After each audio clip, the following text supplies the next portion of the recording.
Welcome to our channel. आज हम biology 9th class में चैप्टर नंबर 4 का एक बहुत ही इंटरेस्टिंग एंड इम्पॉर्टेंट टॉपिक करने जा रहे हैं, दैट इज सेल थ्योरी। आज हम देखेंगे history of formulation of cell theory, जिसमें हम स्टडी करेंगे डिफरेंट साइंटिस्ट के वर्क को कि किस तरह से उन्होंने अपना रोल प्ले किया सेल थ्योरी को फॉर्म करने के लिए। History of formulation of cell theory में सबसे पहले जिक्र आता है ग्रीक्स का। ग्रीक्स ने नेचुरल वर्ल्ड के डाटा को ऑर्गेनाइज किया था। उसके बाद बारी आ जाती है एरिस्टोटल की। He presented the idea of relationship between animals and plants. Aristotle का ये ख्याल था कि एनिमल्स एंड प्लांट्स में किसी किस्म का कोई रिलेशनशिप प्रेजेंट है and they share a common thing that was called cell. But microscope की डिस्कवरी से पहले सर्टेनिटी से ये नहीं कहा जा सकता था that there is present something common that is called cell between all the living organisms. Robert Hooke 1665 he used his self-made light microscope and observed a honeycomb of tiny empty compartments of a thin slice of cork and named them celluli। Robert Hooke एक British scientist था जिसने खुद से बनाई हुई light microscope में एक cork के थिन स्लाइस को स्टडी किया। जब उसने इस कॉर्क के थिन स्लाइस को स्टडी किया तो उसे कुछ इस तरह के टाइनी कंपार्टमेंट्स नजर आए, बिल्कुल ऐसे जैसे हनीकॉम्ब में प्रेजेंट होते हैं। इन टाइनी कंपार्टमेंट्स को देन उसने नाम दिया सेलुलाई का, जिसके लिए हम आज टर्म यूज करते हैं सेल। तो रॉबर्ट हुक वो फर्स्ट साइंटिस्ट था जिसने सबसे पहले सेल को डिस्कवर किया, but that was the discovery of a non living cell. Then there comes the Antonie van Leeuwenhoek. He observed the tiny organisms from pond water under his microscope and called them animalcules। Antonie van Leeuwenhoek वो first scientist था जिसने सबसे पहले living cell को study किया। इसने क्या किया, इसने पॉन्ड वाटर के कुछ ड्रॉप्स लिए और जब उसे अंडर द माइक्रोस्कोप स्टडी किया तो उसे लिविंग सेल्स नजर आए, लिविंग ऑर्गेनिजम्स नजर आए फॉर द फर्स्ट टाइम, जिसको उसने नाम दिया एनिमलक्यूल्स का। Then there came the Jean Baptiste de Lamarck in 1809। He was the scientist who proposed that nobody can have life if its parts are not formed by cellular tissues। We know very well that cell is the basic fundamental unit of life। तो without cell या cellular tissues life is not possible। हम किसी भी organism को उस वक्त तक living नहीं कह सकते जब तक वो cell या cellular tissues से बनी हुई नहीं होगी। Then there comes the Robert Brown in 1831। Robert Brown was a British botanist जिसने सेल के अंदर सबसे पहले न्यूक्लियस को डिस्कवर किया। Then there comes the Schleiden and Schwann. Schleiden जो था that was a German botanist.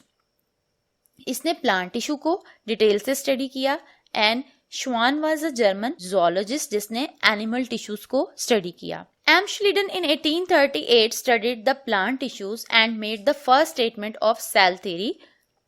वो फर्स्ट स्टेटमेंट इसने सेल थ्योरी को जो दी that was all plants are aggregates of individual cells which are fully independent. M Schleiden ने plant tissue को जब डिटेल से स्टडी किया तो उसने अपनी जो फर्स्ट स्टेटमेंट दी उसके अकॉर्डिंग उसने कहा कि तमाम प्लांट्स जो हैं they are made up of aggregates of cells, यानी बहुत सारे सेल्स मिलके किसी भी प्लांट को फॉर्म करते हैं और हर सेल जो है that is fully independent, means that is not dependent on other sales.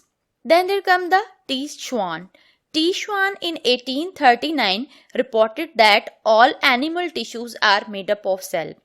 श्वान एक जर्मन जूलॉजिस्ट था, उसने एनिमल टिश्यूज को डिटेल में स्टडी किया और उसने कहा कि एनिमल टिश्यूज जो हैं they are made up of sales.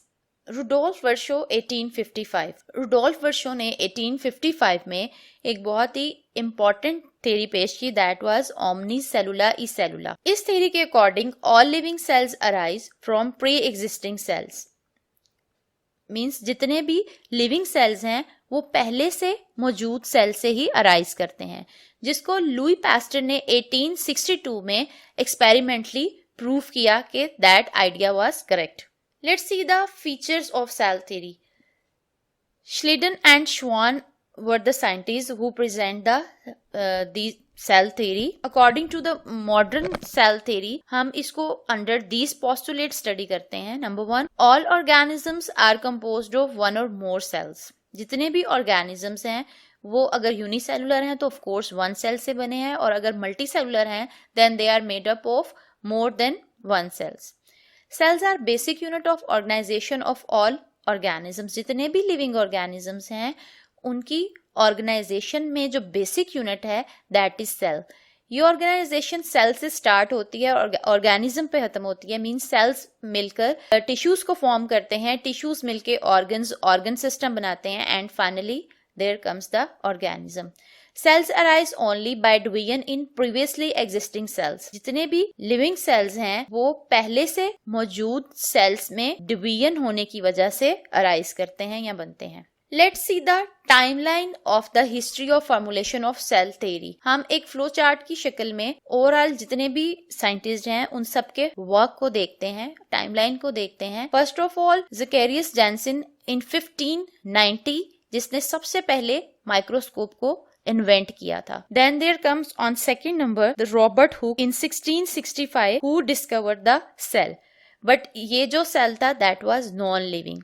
Then Antonie van Leeuwenhoek जिसने लिविंग सेल को सबसे पहले डिस्कवर किया था जब उसने पॉन्ड वाटर को स्टडी करके उसमें microorganism for the first time देखे थे। Then there comes the Lamarck in 1809 who proposed the importance of tissues. Then Robert Brown in 1831 he discovered the nucleus। Then there comes the M.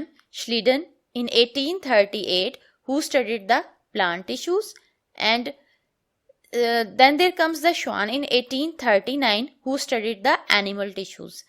Then there comes the Rudolf Virchow in 1855 who proposed the omnis cellula acellular theory. Then at the end there comes the Louis Pasteur 1862 who proved the Virchow's idea. He experimentally proved the ideas of omnicellular cellula.